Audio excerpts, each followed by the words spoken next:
Some extra help for those of you finding simplifying these Boolean expressions difficult. So I'm going to look at a couple of examples. I'm going to ask you to sort of have a piece of paper at hand and work through as I go through them. Okay. So let's have a look at this first example. As you can see straight away, lots of bars there and everything.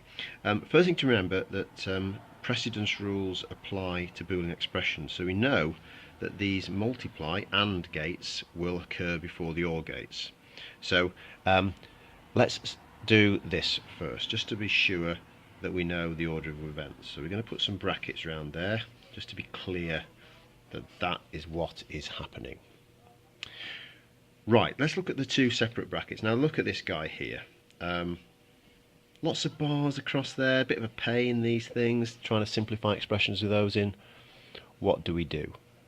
So have a think about what we could do with this part. Okay, were you right? You hopefully have applied De Morgan's law, which is the split and change rule, which means that you end up with something that looks like this.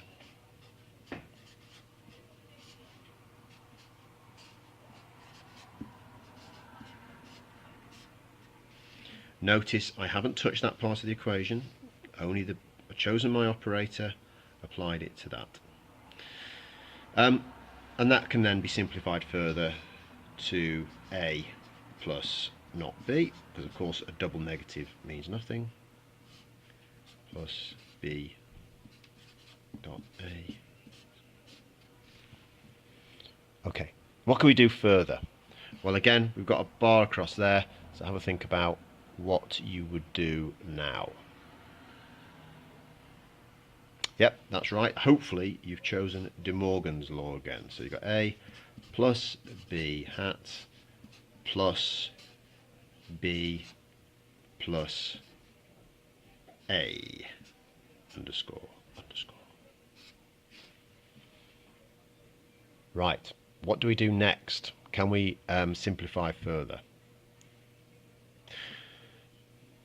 Any thoughts? You notice there's a plus, plus, plus, it's all pluses. Right, were you right? Did you realise that now the brackets are irrelevant because it's all the same operator, and we can rearrange the equation like this?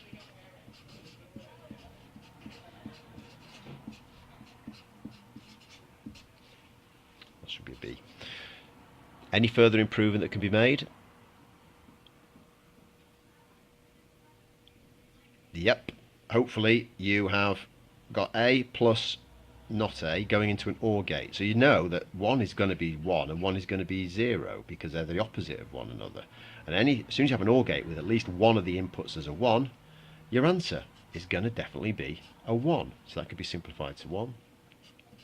Again, an OR gate with two not B's going into it will determine whether it's 0 or 1. So that could be simplified simply to not B.